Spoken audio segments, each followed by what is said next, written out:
예레미야서 32장 1절부터 15절까지 말씀 한 절씩 읽겠습니다.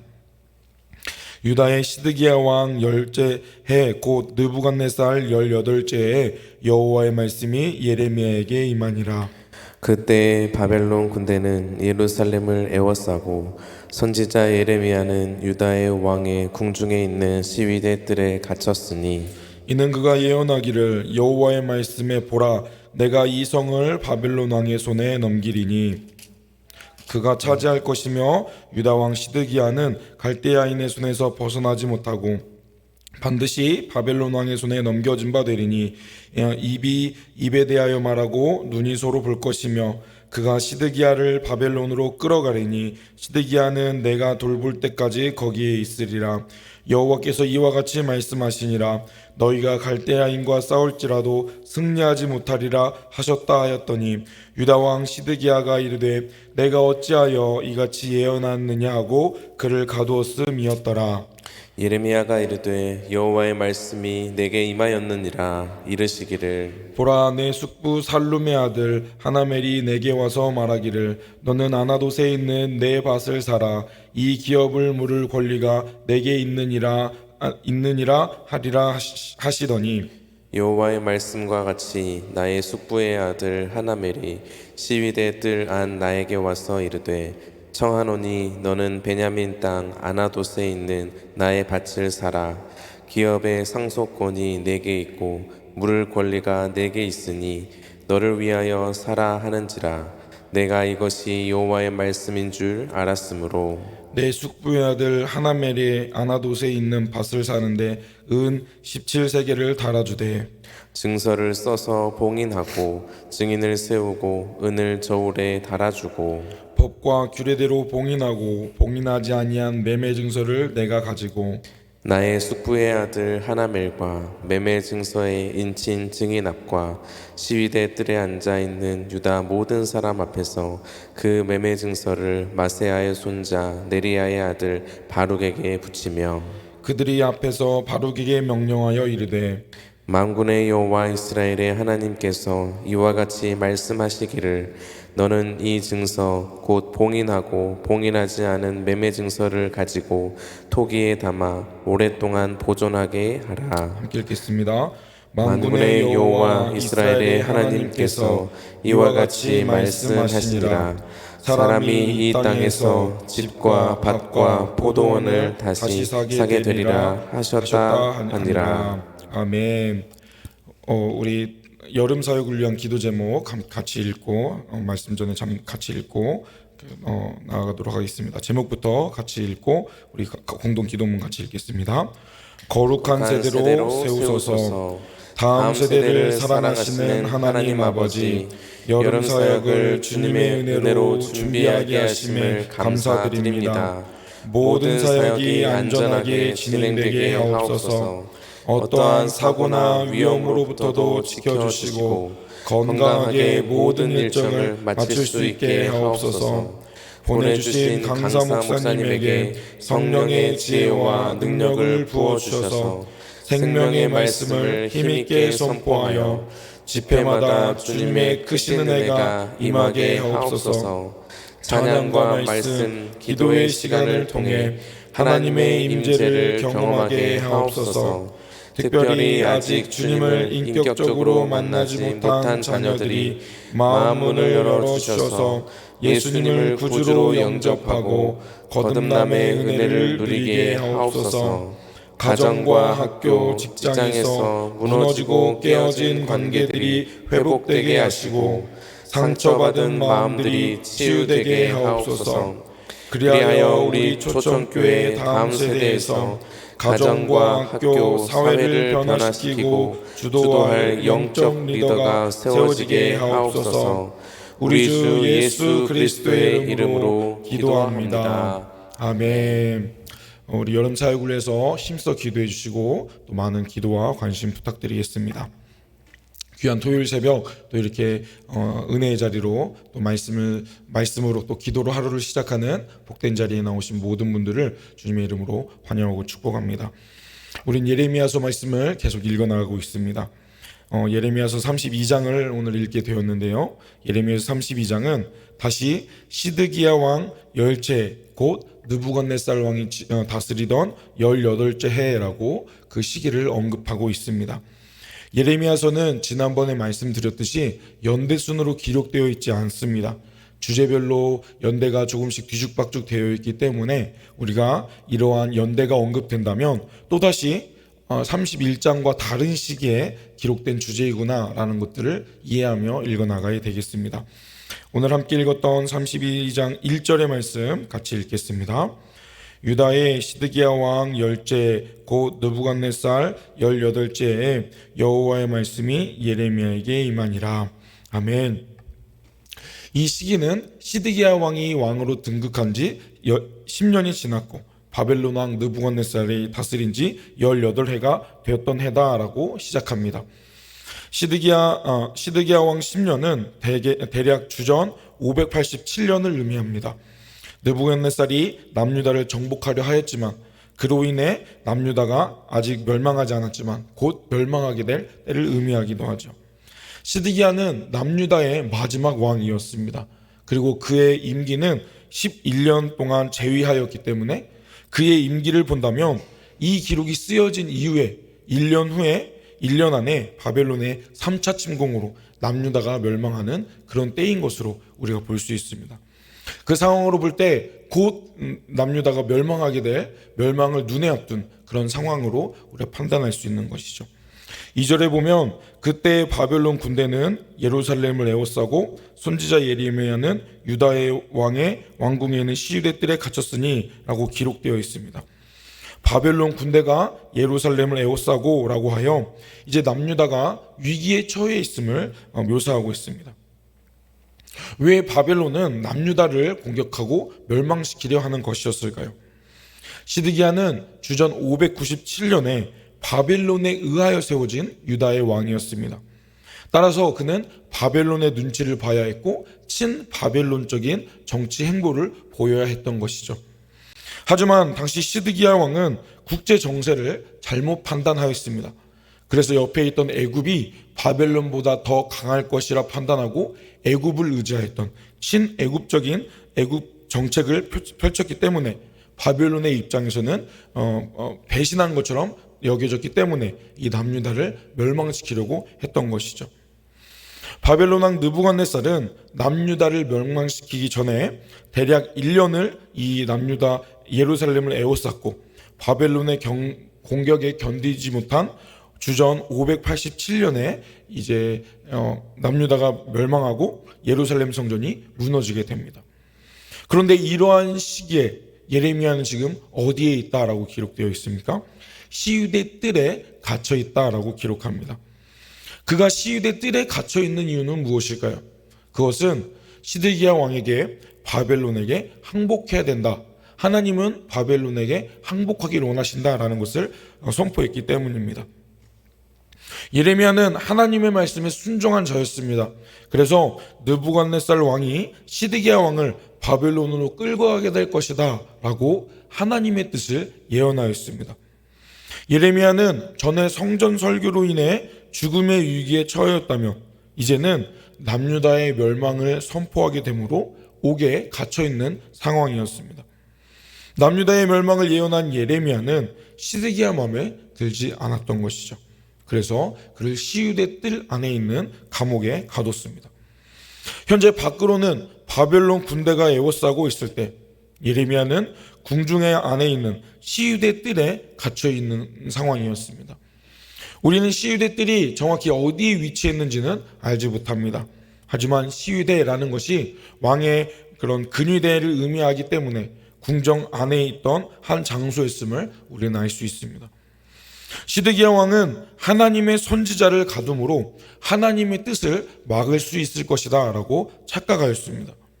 하지만 아무리 하나님의 선지자를 막는다 할지라도 하나님의 뜻은 막을 수 없었음을 그는 깨닫지 못했습니다. 예레미야는 자신의 목숨이 위태로워질 것을 감수하면서까지 왕에게 위험하고 거북한 메시지를, 듣기 싫은 메시지를 전하였습니다. 아무리 배신자요 이단자라는 소리를 들을지라도 그것이 하나님의 말씀이기에 그는 그 말씀 선포하는 것을 멈출 수 없었습니다. 늘 듣기 좋은 말만 복음이 되는 것이 아니고 마음이 평안해야만 하나님의 뜻이 아니라는 점을 우리는 잊지 말아야 합니다.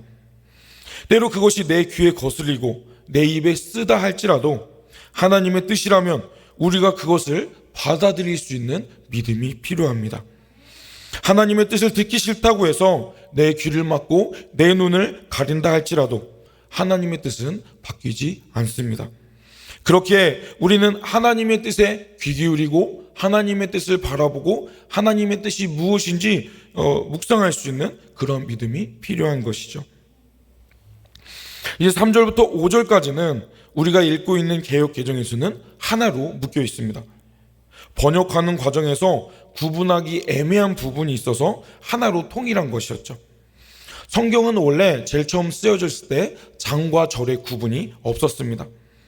교회 역사 속에서 성경을 예배 중에 잘 찾고 성경의 그런 내용들을 잘 이해하기 위해서 장과 절로 나중에 구별된 것인데요. 이 절이라는 개념이 들어간 것이 1560년대였다고 합니다. 그래서 이 성경을 읽다 보면 가로 안에 뭐 없음이라는 표현이 있고 또 오늘 본문처럼 절 구분이 조금 애매하게 써 있는 것들은 이제 여러 그런 사본들을 이렇게 확인해 가는 과정에서 원본을 이제 유추해 가는 과정에서 처음 장절을 구분한 때와 달라진 점들이 있었기 때문에 그런 것들이 반영된 과정에서 이제 그런 차이점이 발견되었기 때문에 이렇게 기록되었다라는 것을 우리가 이해하면 좋겠습니다. 아무튼 이런 상황에서 하나님의 새로운 말씀이 예레미야에게 임하게 됩니다. 오늘 말씀 7절 말씀 같이 읽어볼까요? 7절입니다. 보라, 내 숙부 살룸의 아들 하나멜이 내게 와서 말하기를 이 기업을 내게 있느니라 하더니 아멘.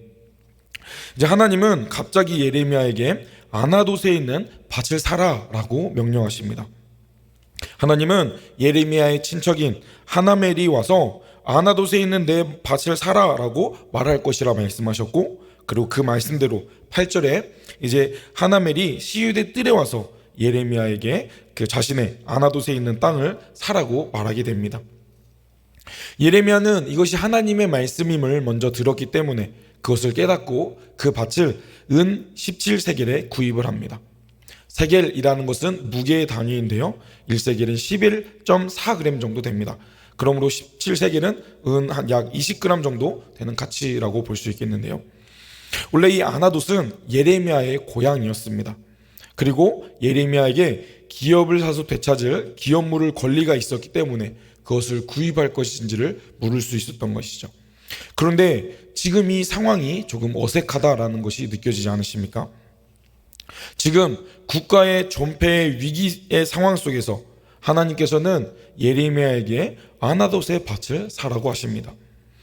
유다 백성이 포로로 끌려갈 상황이 직면하였는데 땅을 사라라는 명령은 좀 무의미한 쓸데없는 짓을 하는 것처럼 보입니다. 하지만 이것은 미래에 구원받을 것을 암시하는 그런 표지로 볼 수 있겠습니다. 이런 점에서 이 예레미야 행동은 당시의 상황과는 상반되는 행동이었습니다. 모든 사람이 구원을 선포할 때에는 심판을 외치고 또 모든 사람이 절망에 낙담할 때에는 구원을 외치는 역설적인 그런 상황이었던 것이죠. 이 상황을 통해 하나님은 무엇을 말씀하고 싶으셨던 것일까요? 본문의 상황을 보여주는 1절에서 5절까지에 따르면 이제 바벨론은 유다를 점령할 것이고 그것은 남유다가 멸망하게 될 것임을 예측하게 합니다. 이런 상황에서 기업을 무르고 땅을 사는 것이 어떠한 의미일까요? 어리석어 보이는 이러한 행위는 절망적인 상황 속에서 희망을 보여주는 상징 행동으로 우리가 해석할 수 있습니다. 그리고 이어지는 이후의 10절부터는 어떻게 그 매매 과정이 이루어지는지 매매의 절차가 기록됩니다. 예레미야는 은을 저울에 달아 주었고 아나돗의 밭을 매매하기 위해 계약서를 작성하고 또 증인을 세웁니다. 그리고 봉인한 증서와 봉인하지 않은 두 증서를 언급하는데 이것은 비공개된 증서, 또 공개된 증서를 의미하는 것이죠. 마지막으로 예레미야는 이런 매매 증서를 마세야의 손자 네리야의 아들 바룩에게 주었다라고 기록합니다. 그러한 행위는 하나멜이 보는 앞에서, 증서에 기록된 증인들이 보는 앞에서, 시위대 뜰에 앉아있는 유다의 모든 사람들이 보는 앞에서 진행되었다라고 본문은 기록합니다. 예레미야는 이렇게 아나돗의 땅을 매매하는데 많은 사람들이 지켜보는 가운데 많은 증인들 앞에서 이 일을 진행했음을 기록하고 있는 것이죠. 예레미야에서 바룩에 대한 언급은 여기에서 처음 나옵니다. 바룩은 예레미야의 예언을 기록했을 뿐만 아니라 예레미야가 하나님의 그런 신탁을 낭독할 수 없을 때 그것을 대독할 정도로 이런 예레미야와 특별한 관계의 사람이었습니다. 예레미야가 바룩에게 매매 증서를 보냈다라는 기록은 이제 두 인물의 관계가 얼마나 특별한 관계인지를 나타내는 의미로도 해석할 수 있겠습니다. 이어서 13절과 14절의 말씀 같이 읽어보겠습니다. 그들의 앞에서 바룩에게 명령하여 이르되 만군의 여호와 이스라엘의 하나님께서 이와 같이 말씀하시기를 너는 이 증서 토기에 담아 오랫동안 보존하게 하라. 아멘. 이제 바룩에게 이 증서를 보관하는 역할을 맡기게 됩니다. 14절에 따르면 바룩은 이 증서들, 봉인한 증서 또 봉인하지 않은 이 두 증서를 토기에 담아 보관하라는 명령을 받습니다. 이로써 바룩은 아나돗의 땅을 구매한 증인이 되는 것이죠. 바룩은 이 사건에 대해 한 명의 증인으로 나오지만 그가 이 예레미야의 예언의 일부를 기록했다는 점에서 이런 기록을 통해 이 아나돗의 땅 매매 사건을 많은 유대인에게 알리는 인물이기도 했습니다. 그는 매매 증서를 오래 보관할 사명을 가지고 있고 또 하나님께서는 이 아나돗의 땅을 구입하게 된 이유에 대해서 이 상징 행동에 대해서 풀이해 주십니다. 마지막 절인 15절 같이 읽어볼까요? 만군의 여호와 이스라엘의 하나님께서 이같이 말씀하시니라. 사람이 이 땅에서 집과 밭과 포도원을 다시 사게 되리라 하셨하니라. 아멘. 예레미야는 사람이 이 땅에서 집, 밭, 포도원을 다시 사게 될 것이다 라고 하나님의 뜻을 선언합니다. 하나님의 말씀을 듣고 선언하는 것이죠. 미래에는 사람들이 이스라엘 땅을 다시 살 것임을 예언하는 그런 행동이었던 것이죠. 이런 점에서 이 예레미야의 행위는 이스라엘 백성의 행위를 담고 있습니다. 예레미야의 고통은 한편으로 백성에게 외면당하는 하나님의 말씀을 보여주는 것이고 또 한편으로는 그러한 하나님의 말씀이 실현되었을 때 이스라엘이 당하게 될 고통을 반영하는 것으로도 해석할 수 있겠습니다. 동시에 이러한 예레미야의 상징 행동은 이스라엘을 구원할 하나님의 행위와 이후에 구원받은 이스라엘의 백성을 투영하는 모습이기도 합니다. 예레미야를 통해 보여주는 하나님의 구원은 단순히 정신적인 부분에만 국한되지 않습니다. 땅을 다시 매매하게 될 이스라엘을 언급하면서 현실에서의 구원을 포함하는 것을 의미하는 것이죠. 그들은 잃어버린 땅을 다시 사서 새롭게 될 것이고 새롭게 시작할 것이고 하나님은 그들을 통해 새로운 이스라엘을 만들어갈 것이라는 소망을 품게 하십니다. 오늘 말씀에서도 예레미야의 큰 주제를 담고 있는 것이죠. 심판하시나 구원하시는 하나님.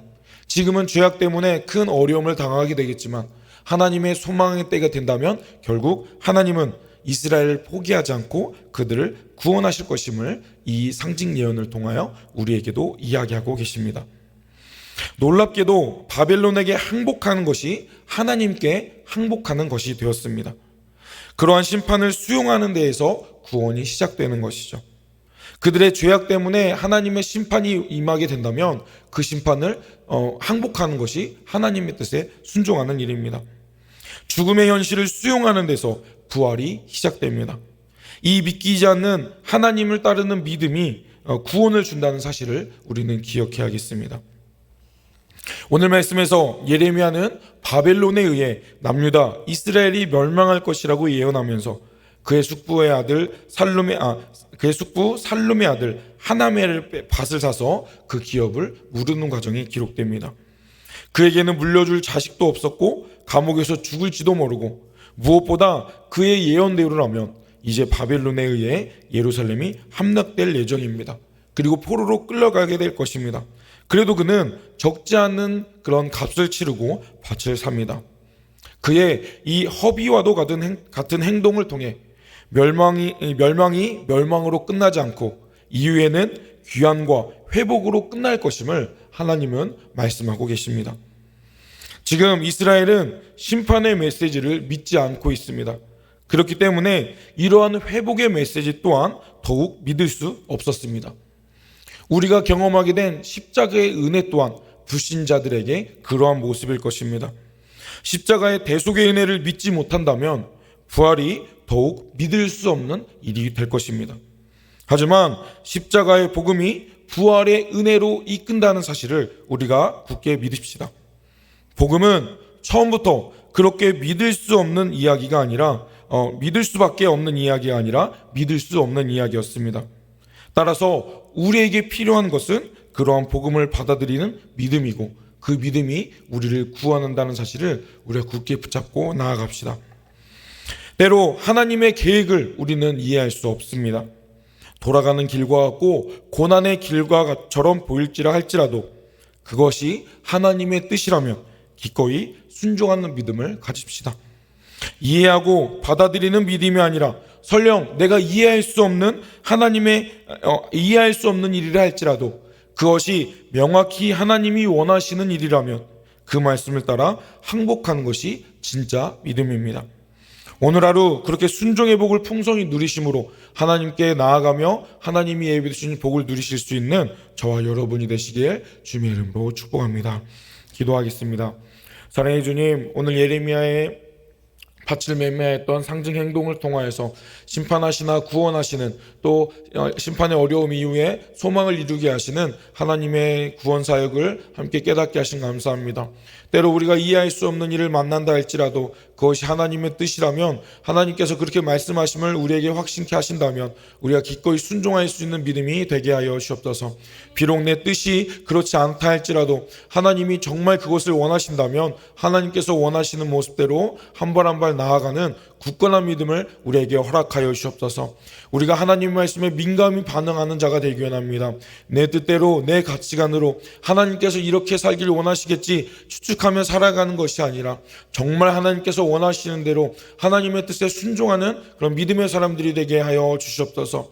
그것이 내가 이해할 수 없는 일이라 할지라도 하나님이 나에게 무엇을 말씀하시는지 우리가 잠잠히 묵상하며 하나님께서 일하시기를 기다리며 나아갈 수 있는 귀한 믿음의 사람들이 될 수 있도록 주님 함께하여 주옵소서. 그리하여 오늘 하루 주님과 동행하길 힘쓰며 하나님께서 원하시는 대로 한 걸음 나아가길 원하오니 성령님 우리와 동행하시고 풍성한 은혜와 기쁨을 우리의 삶 가운데 충만히 내려 주시옵소서. 모든 영광 주님께 올려드리며 우리를 사랑하시는 예수님 이름으로 기도드립니다. 아멘. 들었던 말씀 생각하시면서 함께 기도하기 원합니다. 우리에게 순종하는 믿음을 주시라고 기도해 주십시오.